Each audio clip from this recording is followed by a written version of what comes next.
discute el presupuesto 2026 también, un proyecto clave para el gobierno de Jorge Macri y que marcará el rumbo del año que viene aquí en la Ciudad Autónoma de Buenos Aires para los vecinos.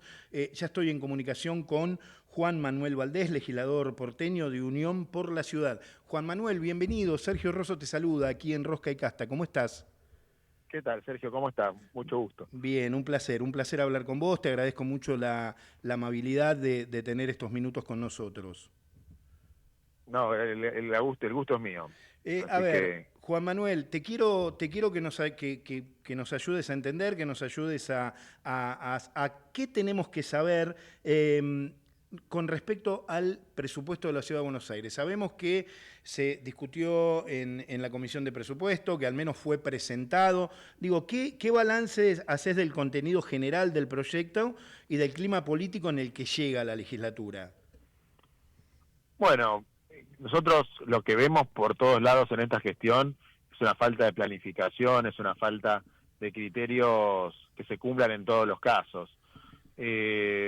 Vos fijate que el presupuesto es un presupuesto de un distrito que tiene mucha abundancia de recursos, de 17 billones de pesos, Bien, o sea, millones de millones, y un desprecio muy grande por una de las principales problemáticas que tiene la Ciudad de Buenos Aires, que es la vivienda. bien. Prácticamente se ha vaciado el Instituto de la Vivienda, tiene un presupuesto ínfimo, mientras que se priorizan obras como el autódromo en la zona sur, que lo que busca, nosotros no estamos en contra de que la Fórmula 1 pueda venir a la Ciudad de Buenos Aires. Ahora, no puede tener 5 veces más presupuesto el autódromo de la ciudad que el Instituto de Vivienda de la Ciudad de Buenos Aires. Eso es un ejemplo que te doy de los criterios y Bien. y la falta de sensibilidad social de este gobierno. Que, bueno, hoy estuvimos tratando el presupuesto, la ampliación presupuestaria ya que se está evaluando ahora para culminar el último trimestre de 2025. Y allí también vemos que la partida más importante es para las empresas de basura, que en lugar de ser auditadas, se les da permanentemente dinero a cambio de nada, a cambio de redeterminaciones de precios según los propios cálculos de las empresas. Vemos una gran connivencia entre las empresas concesionarias y el gobierno de la Ciudad de Buenos Aires, y eso es algo que tiene que saber la audiencia, que la Ciudad de Buenos Aires termina siendo un gran transmisor digamos, hace de agente bancario de un montón de empresas que deberían estar prestando servicios y lo hacen de una manera francamente deficitaria. Entre ellas la empresa de basura, la empresa del subte, las empresas de la poda de árboles, las empresas que llevan adelante, que se quedan con las concesiones, con los predios más caros de la ciudad para negocio de unos pocos. Y nosotros Mm. venimos trabajando en visibilizar esto y hacer que la Ciudad de Buenos Aires construya una alternativa que tenemos que tener para poder superar esta forma de gobernar. Bien, Juan Manuel, a ver, a mí me gusta hablar con todos los actores, los escucho a todos. Desde el oficialismo destacan que el presupuesto mantiene equilibrio fiscal, siempre cuando hablas con algún legislador oficialista te dice eso, refuerza la inversión en seguridad y obras, mientras la oposición advierte que hay muchos recortes en políticas sociales. ¿Cuál es tu lectura? Y te consulto para quienes nos están escuchando, ¿qué margen de modificar esas partidas tiene la oposición? Digo, el gobierno presenta presenta un presupuesto, perdón, con diferentes partidas. Digo, eso antes que llegue al recinto para votarse. ¿Hay algún margen de que haya alguna modificación en algún punto que ustedes no estén de acuerdo o es imposible esa posibilidad? Vamos a trabajar para que lo haya. En algunos casos hemos podido y en otros casos no. En la legislatura lo que ocurre muchas veces es que esta legislatura consigue acuerdos porque tenemos la vocación de hacerlo y luego Jorge Macri no reglamenta las leyes que sacamos nosotros, reglamenta parcialmente y entonces, por ejemplo, el año pasado nosotros habíamos votado el boleto estudiantil y estuvo todo el año sin reglamentarse, Bien. o la gratuidad para que los jubilados puedan andar en subte, también tardó muchísimo en reglamentarse. Entonces, nosotros podemos hacer el acuerdo parlamentario mejor posible. Si no hay una vocación de diálogo real del jefe de gobierno y lo que hay es una imposición o una trampa para que se le voten las cosas que él quiere y no darle espacio a aquellas iniciativas que vienen de la oposición, bueno, que no cuenten con nosotros. Bien, estos logros que me contás que no fueron reglamentados, digamos, ¿es legal que eso suceda? Te lo pregunto para nuestros oyentes. Es una facultad del Ejecutivo reglamentar o no una norma. Bien, Ahora, lo que ocurre es que eso no la vuelve menos ley, está incumpliendo una ley. Así bien. que eso es factible ser judicializado y planteado por cualquier jubilado o cualquier estudiante que quiera tener su boleto, tiene el derecho de ir a la justicia y reclamar en derecho propio. Bien, estoy hablando con Juan Manuel Valdés, legislador porteño de Unión por la Ciudad. Juan Manuel, en materia impositiva, el proyecto prevé aumentos por actualización de ABL y patentes. Digo, ¿cómo es eso en la práctica, digamos, para el vecino, para nuestros oyentes, digamos, de qué se tiene que preocupar?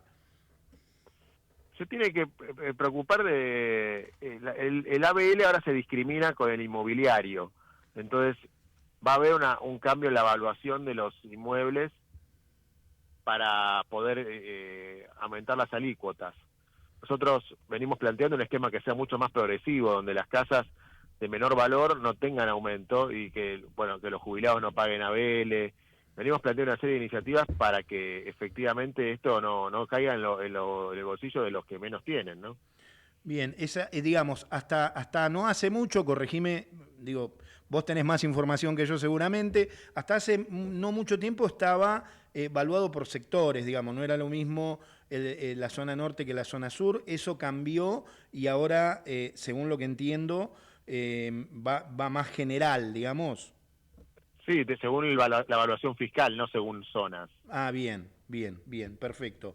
A ver, estamos ante un cambio de conformación de la legislatura. ¿Qué expectativas tenés respecto a la votación en el recinto?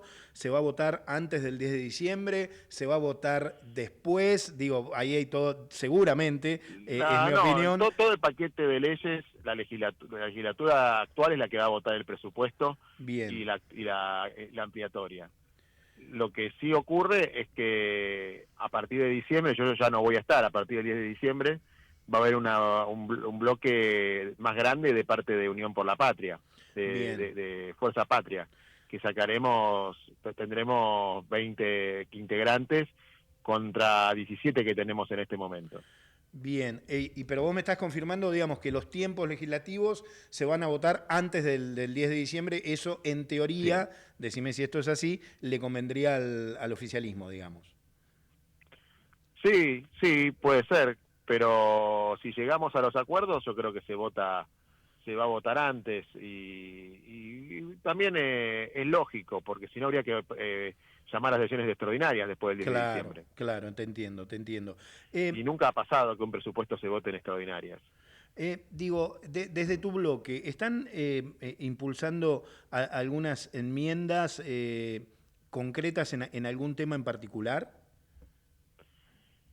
Mira, dicho así, no se me ocurre, pero sí estamos planteando que haya un cambio de la política de vivienda y de las políticas sociales de la ciudad, de lo que significa tanto el Instituto de la Vivienda como el salario, el Argentina, perdón, el programa Ciudadanía Porteña y el programa del subsidio habitacional. Queremos que eso se rediscuta porque estamos frente a un aumento de la pobreza y frente a un aumento del desempleo en la ciudad de Buenos Aires. Bien, más allá de lo legislativo, más allá del presupuesto, Juan Manuel, te pregunto, ¿cómo evaluás la gestión de Jorge Macri y qué relación observás entre el estilo de gestión y la herencia de Larreta? Según tu mirada, por supuesto, ¿no? Para mí es una gestión opaca, una gestión que por ejemplo, asumió diciendo que iba a hacer un plan para el sur. Sí. Ahora dijo que ya no existe más ese plan del sur, se abortó siquiera haberlo formulado. Y es una gestión que no tiene norte, que no tiene prioridades, que no tiene indicadores en los cuales ni siquiera medirse a sí misma. Es una gestión completamente, no diría deslucida, diría que carece de rumbo, carece de plan.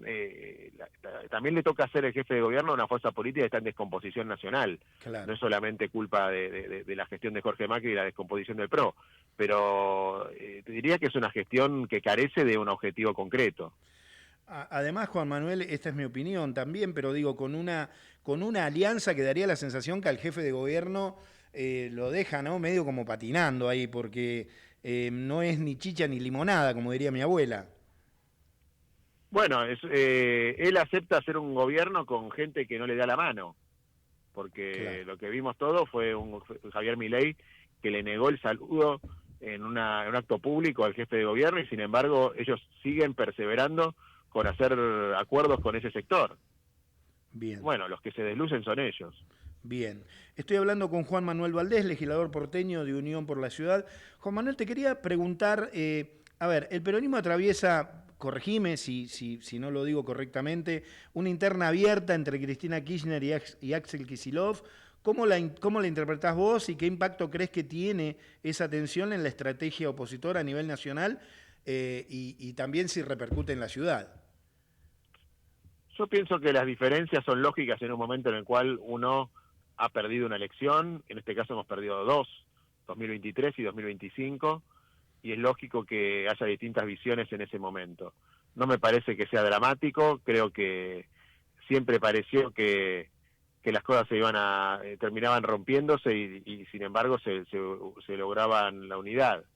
Mientras nosotros utilicemos los mecanismos necesarios para el debate y podamos garantizarnos que para el 2027 construiremos una estrategia común, aunque sea desde el disenso, porque ¿por qué no podríamos pensar que esto termine en una elección interna del peronismo, que hace mucho que no se celebra, pero que fue muy importante cuando, por ejemplo, en el 88 Menem y Cafiero lograron ir a una interna partidaria y que se defina por la participación de todos quién iba a ser el relevo.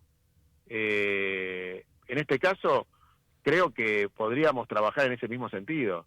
Tendríamos que lograr que toda la fuerza que quiera combatir a Milei, que quiera construir un futuro en el 2027, podamos ir a un mecanismo de competencia interna, donde los debates y las discusiones estén presentes. Yo creo que lo que nos ha hecho mal es muchas veces, bajo el paraguas de la supuesta unidad, anular debates internos, anular las ambiciones internas que tiene cada sector, y creer que eso era garantía de triunfo. Me parece que hay que forjar nuevos liderazgos y que el liderazgo de Cristina es indiscutible, es el liderazgo más importante que ha tenido el peronismo en los últimos 40 años y tiene todo el derecho del mundo de seguir construyendo política. Tampoco se le puede plantear que por una cuestión de no estar, de tener sus derechos políticos anulados por una causa que sabemos todos que es amañada, no tenga derecho a opinar y a emitir sus posiciones sobre lo que está sucediendo.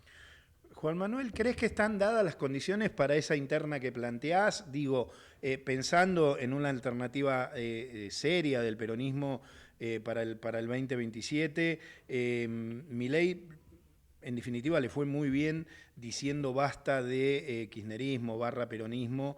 Y cómo ves, digo, hubo ahí alguna polémica dentro del espacio, dentro del peronismo, como que en esta última elección los intendentes no jugaron de la manera que deberían jugar. Después discutimos, ¿no?, cuál es esa manera, pero digo, ¿lo sentiste? ¿Compartís esta teoría? ¿Que el problema fueron los intendentes? Como que no movieron, no sé, digo, a título personal, vos cruzabas la provincia y no veías un cartel de Fuerza Patria, pero ni por las dudas. Bueno, me parece que son cosas distintas, ¿no? Creo que Bien, los intendentes bien. ganaron sus distritos y hicieron lo que tenían que hacer, que era ganar en la elección de septiembre, y es lógico que a veces no cuando se generan elecciones sobre cargos tan concretos, la política local se activa y en otros lugares no, digamos, no. Yo no le echaría la culpa a alguien en particular. Me parece que que el problema, para eso tampoco nos fue bien en varias provincias del interior y nadie está diciendo es culpa de los gobernadores que no movieron. Bien, es un buen Hay una punto. crisis política de todo el peronismo y una crisis política del campo popular de la que tenemos que hacernos cargo y que tenemos que caminar el 2026 en un año de debate programático, de debate interno, de nueva convocatoria a mayorías. Tenemos que convertirnos en un espacio de mayorías y no suponer que la discusión de la política va a ser la discusión de toda la ciudadanía. Te hago la última, Juan Manuel, agradeciéndote mucho tu tiempo. ¿En qué lugar o dónde lo ubicás a Sergio Massa en toda esta discusión? Bueno, Massa es un dirigente muy valioso del peronismo. Yo no, si bien él no es parte del Partido Justicialista, está claro que tiene una participación protagónica en el espacio. Eh, Todavía no lo he escuchado hacer declaraciones después de la elección, así que no sé cuál es su lectura y su diagnóstico, pero me parece que tiene todo el derecho del mundo de tener su estrategia y su política. Clarísimo. Juan Manuel, te agradezco mucho tu participación aquí en Rosca y Castá. Gracias. Juan Manuel Valdés, legislador porteño de Unión por la Ciudad, lo escuchaste aquí hablando del presupuesto de la Ciudad Autónoma de Buenos Aires, que finalmente se va a votar, según sus propias palabras, antes del 10 de diciembre. Bueno, la gestión y la interna del peronismo ha quedado bastante bien planteada.